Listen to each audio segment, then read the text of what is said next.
Mankoba ka-16 nyarioskeun ngahirupkeun hiji jalma ti jero kubur. Dicarioskeun dina kitab Asrarut Talibin, Said Abdul Qadir hiji waktu salangkung kana hiji tempat anjeunna mendak jama Islam keur padu paloba-loba omong pasea jeung bangsa Nasrani.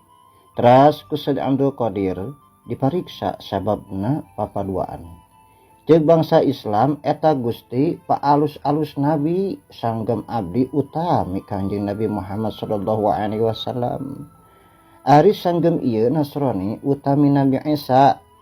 Dauhan Said Abdul Qadir ka Nasrani.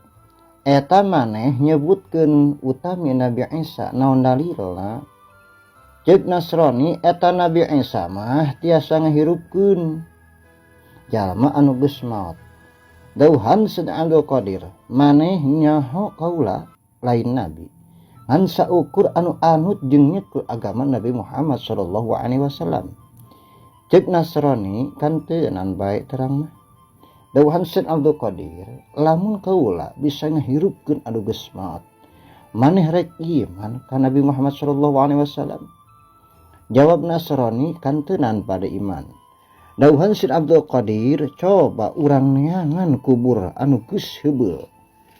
Nya manggih kuburan anu kira-kira geus 500 tahun lamina.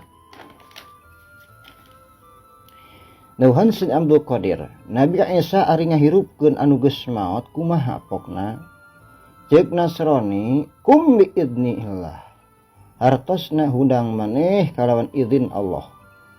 Geura kami mah dengekeun kieu. Kum bi idzni hartosna nangtung maneh kalawan izin kami. Tidinya tuluy eta kuburan teh beulah tuluy eta mayit teh bijil ti kuburna. Bari nembang tidinya eta jalma teh tukang tembang. Jadi bari nembang tadina eta jalma tukang nembang nyanyi artina. Teras eta Nasrani asup Islam. Masya Allah.